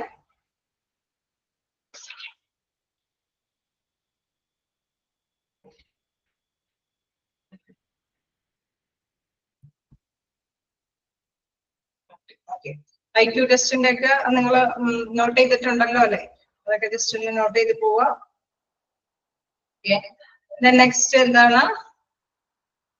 പൾമിനോളജി. പൾമിനോളജി വിഭാഗം എന്ന് പറയുന്നത് എന്തുമായി ബന്ധപ്പെട്ടാണ്? ഓക്കെ, ലങ്സുമായി ബന്ധപ്പെട്ടാണ്. ഓക്കെ, പൾമിനോളജി വിഭാഗം നമ്മുടെ സാധാരണ രീതിയിൽ നമുക്ക് ശ്വാസമെന്നും അല്ലെ എന്തെങ്കിലും റെസ്പിറേറ്ററി പ്രോബ്ലംസ് ഒക്കെ വരുമ്പോഴാണ് പൾമിനോളജി വിഭാഗത്തില് വരുന്നത്. Pulmonology is the medical specialty that deals with the diagnosis and treatment of diseases of lungs or respiratory system. ശ്വാസകോശം, ലങ്സുമായി ബന്ധപ്പെട്ട ക്ഷയം പോലെയുള്ള അസുഖങ്ങളൊക്കെ വരുമ്പോഴൊക്കെ അതേമാതിരി തന്നെ നമുക്കറിയാം സാധാരണ രീതിയിൽ ഓക്സിജൻ വലിച്ചെടുക്കാൻ പറ്റാത്ത ഒരവസ്ഥ അല്ലെ, കാർബൺ ഡയോക്സൈഡ് കൃത്യമായിട്ട് പുറന്തള്ളാൻ പറ്റാത്ത, പ്രധാനമായിട്ട് നമുക്കറിയാം കുറച്ചും കൂടി പ്രായമാകുമ്പോഴൊക്കെ ശ്വാസം മുട്ട് പോലെയുള്ള അസുഖങ്ങളൊക്കെ ധാരാളമായിട്ട് വരുമ്പോൾ ട്രീറ്റ്മെന്റിന് വിധേയമാക്കാനായിട്ട് അല്ലെ, അതുമായി ബന്ധപ്പെട്ടുള്ള അസുഖങ്ങൾ, ലങ്സുമായിട്ടുള്ള ഇഷ്യൂസ് കൂടുതൽ വരുമ്പോഴൊക്കെ ഏത് വിഭാഗത്തിലാണ് വരുന്നത്? പൾമിനോളജി വിഭാഗത്തിൽ. നമുക്കറിയാം എല്ലാത്തിനും ഒരു സൈക്കോളജി ഒരു ഫിസിഷ്യന്റെ അടുത്ത് പോയി ട്രീറ്റ്മെന്റ് നമ്മൾ എടുക്കും ജനറലി അല്ലെ. ജനറലി ട്രീറ്റ്മെന്റ് എടുക്കുമ്പോൾ ഒരുപക്ഷെ അവർക്ക് കൈകാര്യം ചെയ്യാൻ പറ്റാതെ നാച്ചുറലി ഒരു പനിയോ ജലദോഷമോ ചുമ ഒക്കെ വരുമ്പോൾ ഇതെല്ലാം പ്രോബ്ലം ഉണ്ടാവാം. ഈ പറഞ്ഞ ലങ്സിനും റെസ്പിറേറ്ററിക്കൊക്കെ ചെറിയ പ്രോബ്ലംസ് ഒക്കെ ഉണ്ടാവാം. പക്ഷെ അവർക്കത് നമുക്കറിയാം ഇഷ്ടം കൂടി പറ്റാത്ത സ്റ്റേജുകളൊക്കെ ആവുമ്പോൾ അവർക്ക് തന്നെ ഒരു മെഡിസിൻ കൊടുത്തിട്ട് ഒന്നും കൈകാര്യം ചെയ്യാൻ പറ്റാത്ത സ്റ്റേജുകളിലൊക്കെ ആവുമ്പോൾ ഇത്തരത്തിലുള്ള പ്രോബ്ലംസ് കൈകാര്യം ചെയ്യാനായിട്ട് അവരെ റെഫർ ചെയ്യും പൾമിനോളജി വിഭാഗത്തിൽ. അപ്പൊ അങ്ങനെയാണ് പൾമിനോളജി വിഭാഗത്തില് ട്രീറ്റ്മെന്റ് ആയിട്ട് മുന്നോട്ട് പോകുന്നത്. It is also known as respirology, then a respiratory medicine or a chest medicine. ഇതൊക്കെ ജസ്റ്റ് ഒന്ന് നോട്ട് ചെയ്തേരെ അണ്ടർലൈൻ ചെയ്ത് പോക്കോളൂ. അതായത് മറ്റു രീതിയിൽ അല്ലെ വ്യത്യസ്ത പേരുകളിലെല്ലാം ഇത് അറിയപ്പെടാം. റെസ്പിറോളജി, then a respiratory medicine or a chest medicine. അതായത് നമുക്കറിയാം ശ്വാസം മുട്ടും ഇതൊക്കെ വരുന്നത് നമ്മുടെ അല്ലെ നെഞ്ചിലെ കഫക്കെട്ടും സംഭവങ്ങളൊക്കെ വരുന്നത് ഇതുമായി ബന്ധപ്പെട്ടാണ്. ആ ഒരു വിഭാഗമാണ് പൾമിനോളജി വിഭാഗം. ഇത് deals with the common diseases like allergy, bronchitis, lungs cancer etcetera. അതായത് ഇത്തരത്തിലുള്ള സാധാരണ രീതിയിലുള്ള അലർജിയും ബ്രോങ്കിറ്റിസും ക്യാൻസർ ഒക്കെ അല്ലെ ചെറിയ രീതിയിലുള്ള വിട്ടുമാറാത്ത ലങ്സ് ഇൻഫെക്ഷൻ ഒക്കെ വരുമ്പോൾ ചിലപ്പോൾ ഒരു പക്ഷേ ശ്വാസകോശവുമായിട്ടുള്ള ബന്ധപ്പെട്ട എന്തെങ്കിലും ക്യാൻസറും കാര്യങ്ങളൊക്കെ ഉണ്ട് എങ്കിൽ അതുമായി ബന്ധപ്പെട്ട ട്രീറ്റ്മെന്റ് എല്ലാം പൾമിനോളജി വിഭാഗത്തിലാണ് നടക്കുക. Then pulmonologists are specially trained in the diseases and the condition of the chest, particularly pneumonia, asthma, tuberculosis and complicated chest infection. അതായത് നമ്മൾ നേരത്തെ പറഞ്ഞ മാതിരി അല്ലെ ജസ്റ്റ് ശ്വാസവുമായി ബന്ധപ്പെട്ടൊക്കെ വരുമ്പോൾ പലതരത്തിലുള്ള അസുഖങ്ങളൊക്കെ വരുന്നുണ്ട് അല്ലെ. ജസ്റ്റുമായി ബന്ധപ്പെട്ട് വരുമ്പോൾ അതിന്റെ ആ ഒരു എന്ന് പറയുന്നത് ചിലപ്പോഴൊക്കെ നമുക്ക് ന്യൂമോണിയൊക്കെ ആയിട്ട് ഫീൽ ചെയ്യും അല്ലെ. ആ ഒരു പനിയൊക്കെ കുറച്ചും കൂടി മാറി അല്ലെ ന്യൂമോണിയ ഒക്കെ ആയിട്ട് വരാനൊക്കെ ആയിട്ടുള്ള സാധ്യതയുണ്ട്. ആസ്മ വരുന്നുണ്ട്. ട്യൂബർകുലോസിസ് നേരത്തെ പറഞ്ഞ മാത്രം ക്ഷയം അല്ലെ ക്ഷയം പോലെയുള്ള അസുഖങ്ങള് അല്ലെങ്കിൽ എന്താണ് കോംപ്ലിക്കേറ്റഡ് ആയിട്ടുള്ള ചെസ്റ്റ് ഇൻഫെക്ഷൻ, അതായത് ചെസ്റ്റിന് എന്തെങ്കിലുമൊക്കെ അണുബാധ സംഭവിക്കുമ്പോഴൊക്കെ നമുക്ക് ശ്വാസം ഒന്നും അല്ലെ റെസ്പിറേറ്ററിയൊക്കെ നന്നായിട്ട് തന്നെ കൃത്യമായിട്ട് തന്നെ മൂവ് ചെയ്ത് നന്നായിട്ട് തന്നെ ശ്വാസം വലിച്ചെടുക്കാനും പുറന്തള്ളാനും പറ്റാത്ത അവസ്ഥകൾ വരും. അങ്ങനെയൊക്കെയുള്ള വിഭാഗം വരുമ്പോഴാണ് പൾമനോളജി വിഭാഗത്തില് കൊണ്ടുപോകുന്നത്. നമുക്കറിയാം പൾമനോളജി ICU ഒക്കെ ഉണ്ട്. അപ്പൊ അതുമായി ബന്ധപ്പെട്ട ട്രീറ്റ്മെന്റും കാര്യങ്ങളൊക്കെ ഹോസ്പിറ്റലൊക്കെ ആകുമ്പോൾ വലിയൊരു ഡിപ്പാർട്ട്മെന്റ് ഒക്കെ ആയിട്ട് പ്രവർത്തിക്കുമ്പോൾ അതിന് മാത്രം സെപ്പറേറ്റ് ICU എല്ലാ കാര്യങ്ങളും ഉണ്ടാവും. അതുമായി ബന്ധപ്പെട്ട ഓപ്പറേഷൻ കാര്യങ്ങളൊക്കെ അപ്പൊ ആ ഒരു വിഭാഗത്തിന്റെ അണ്ടറിലായിരിക്കും കൈകാര്യം ചെയ്യുന്നത്. ഓക്കെ, ക്ലിയർ ആണോ? പൾമനോളജി വിഭാഗം വളരെ ചെറുതായിട്ടാണ് അല്ലെ, നിങ്ങൾക്ക് അറിയാവുന്ന തന്നെ കാര്യങ്ങളാണ് അതിലുള്ളത്. എന്നാലും ജസ്റ്റ് ഇതൊക്കെ ഒന്ന് നോട്ട് ചെയ്ത് തരും, ഏതൊക്കെ അസുഖങ്ങൾ ഇതുമായി ബന്ധപ്പെട്ട് വരുന്നുണ്ടെന്നൊക്കെ. ഓക്കെ, അതന്നെ നിങ്ങൾ അവിടെ തന്നെ കൃത്യമായിട്ട് ഇവിടെ ടൈപ്പ് ചെയ്തിട്ടുണ്ട്. Just okay, particular pneumonia, asthma, tuberculosis ഇതൊക്കെ ഏത് ഡിപ്പാർട്ട്മെന്റ് ആണ് കൈകാര്യം ചെയ്യുന്നത്? പൾമനോളജി വിഭാഗത്തിലാണ്. അപ്പൊ അതൊക്കെ ജസ്റ്റ് നോട്ട് ചെയ്യുക. പിന്നെ അത് ലെൻസുകളുടെ പേരുകൾ നോട്ട് ചെയ്യുക. പിന്നെ എന്തുമായി ബന്ധപ്പെട്ടാണ് അല്ലെ പൾമനോളജി എന്ന് പറയുന്നത്, എന്തുമായി ബന്ധപ്പെട്ടുള്ള പ്രോബ്ലംസ് കൈകാര്യം ചെയ്യുന്നത്? Treatment diseases of lungs or respiratory system. ശ്വസന വ്യൂഹവുമായി ബന്ധപ്പെട്ട പ്രോബ്ലംസിന് എന്തെങ്കിലും പ്രോബ്ലംസ് ഒക്കെ ഉണ്ടെങ്കിൽ ട്രീറ്റ്മെന്റ് ചെയ്യുന്ന വിഭാഗമാണ് പൾമനോളജി വിഭാഗം.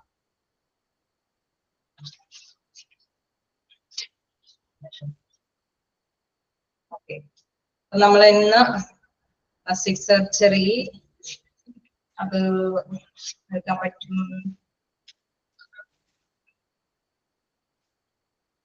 കുറച്ച് പറയാനുണ്ട്. പ്ലാസ്റ്റിക് സർജറിക്ക് ഈ കാലഘട്ടത്തിന്റെ ഒരു ഇതാണ് അല്ലെ, കുറച്ചും കൂടി പറയാനുണ്ട്. എന്തായാലും ജസ്റ്റ് ഇതുവരെയും വായിച്ചു നോക്കാം. ഓക്കെ, ഡൗട്ട് ചോദിച്ചോളൂ.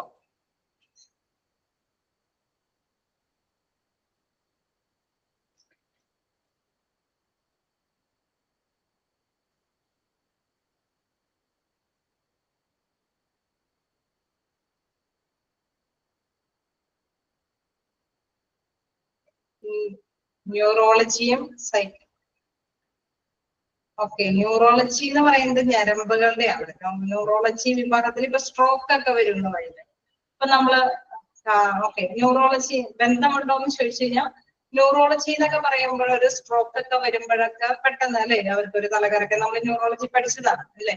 എന്തെങ്കിലും ബോധക്ഷയം അതേമാതിരി തന്നെ വിട്ടുമാറാത്ത തലവേദന അങ്ങനെയൊക്കെ വരുമ്പോഴൊക്കെ നമ്മൾ ന്യൂറോളജിസ്റ്റിനെ കാണും. അതേസമയം തന്നെയാണെന്ന് നമുക്കറിയാം ഞരമ്പിന്റെ അല്ലെ. അത് പക്ഷെ എന്താണ്, അവർക്ക് ബോധക്ഷയമോ അല്ലെങ്കിൽ തലവേദനയോ തലകറക്കമോ ഒരു സ്ട്രോക്ക് പോലുള്ള ലക്ഷണങ്ങളോ ഒന്നും അവർ പ്രകടിപ്പിക്കുന്നില്ല. പക്ഷെ അവരുടെ ഞരമ്പ് ബ്രെയിനില് അവര് കൈകാര്യം ചെയ്യുന്നതൊന്നും സാധാരണ സ്വമേധയാ ഒരു ജനങ്ങൾ ചെയ്യുന്ന ഒരു നാച്ചുറൽ ആയിട്ടുള്ള കാര്യങ്ങളല്ല അല്ലെ, സുബോധത്തോട് ചെയ്യുന്ന കാര്യങ്ങളല്ലാതെ വരുമ്പോഴാണ് അതിനെ സൈക്കാട്രി വിഭാഗത്തിലേക്ക് ട്രീറ്റ്മെന്റിനായിട്ട് കൊണ്ടുപോകുന്നത്. നമുക്കറിയാം ഞരമ്പുമായി ബന്ധപ്പെട്ട പ്രോബ്ലംസ് ആണ്, പക്ഷെ അത് നമ്മളുടെ സിംറ്റംസ് അല്ലെ, ന്യൂറോളജി വിഭാഗത്തിന്റെ സിംറ്റംസ് അല്ല അവിടെ കാണിക്കുന്നത്. അവിടെ ബോധക്ഷയമോ തലകറക്കമോ അല്ലെങ്കിൽ തലവേദനയോ അല്ലെങ്കിൽ സ്ട്രോക്ക് പോലെയുള്ള ലക്ഷണങ്ങളോ അതൊന്നല്ല വരുന്നത്. അവരെന്താണ്, നമ്മൾ പൊട്ടിത്തെറിക്കുന്നു, പെട്ടെന്ന് ദേഷ്യപ്പെടുന്നു അല്ലെ, പെട്ടെന്ന് വികാരങ്ങൾ കൊള്ളുന്നു, അവര് മാനസിക വിഭ്രാന്തികൾ കാണിക്കുന്നു. അപ്പൊ അത്തരത്തിലുള്ള രോഗികളെ അത് കൈകാര്യം ചെയ്യുന്നതാണ് സൈക്യാട്രി വിഭാഗം. ഓക്കെ, ക്ലിയർ ആയോ?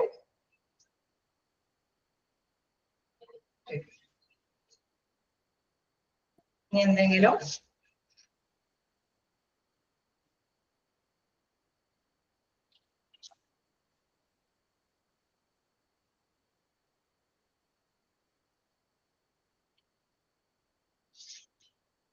നിങ്ങളെ ഡിപ്പാർട്ട്മെന്റുകള് എന്തെങ്കിലും അല്ലെ, ഓരോ വിഭാഗങ്ങളും എന്താണെന്നുള്ളത് മസ്റ്റായിട്ട് നിങ്ങൾ ഓർത്ത് വെച്ച് പോവുക. ഇതിന്റെയൊക്കെ ഒരു പ്രത്യേകത എന്തായാലും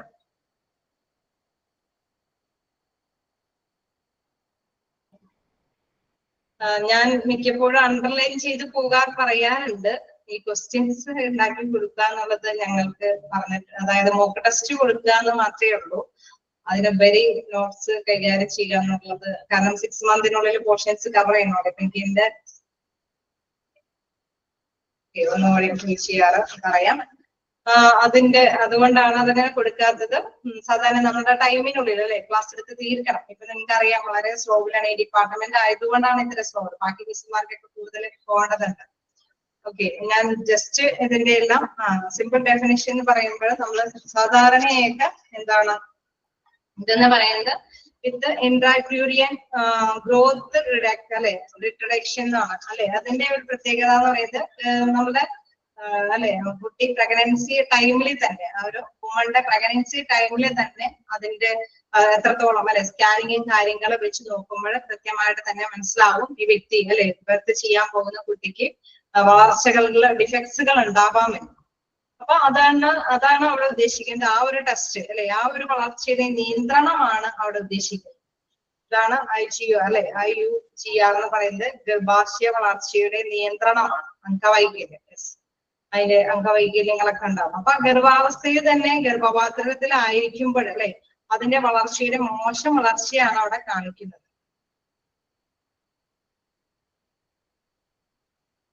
vein system as well as okay, ഞാൻ ജസ്റ്റ് വായിച്ചു പോയുള്ളൂ. അപ്പൊ ആ വളർച്ചയുടെ നിയന്ത്രണം നമുക്കറിയാം. ചിലപ്പോഴൊക്കെ അല്ലെ കുട്ടികളെ പൂർണ്ണ വളർച്ച ഒരു 9 മാസം കഴിയണേക്ക് മുമ്പ് തന്നെ ഒരു പക്ഷെ ചിലപ്പോ ഡെലിവറി ഒക്കെ പ്രീവിയസ് ആയി കഴിയുമ്പോ തന്നെ അവർക്ക് അറിയാം, ഡോക്ടേഴ്സിന് അറിയാം ഇതുമായി ബന്ധപ്പെട്ട് ഈ കുട്ടിയുടെ വളർച്ചയ്ക്ക് ഇങ്ങനെയുള്ള ഡിഫക്ട്സുകളൊക്കെ ഉണ്ടാവാം.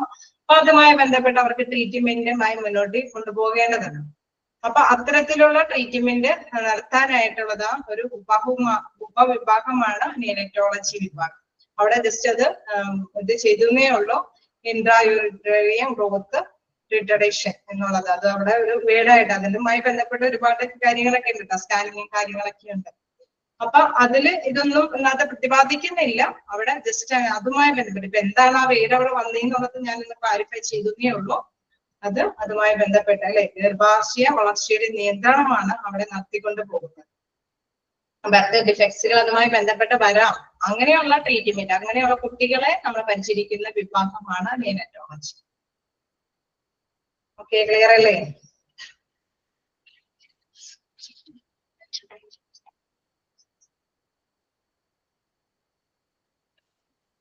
നമുക്ക് നെക്സ്റ്റ് ക്ലാസ്സിൽ കാണാം. Okay, thank you.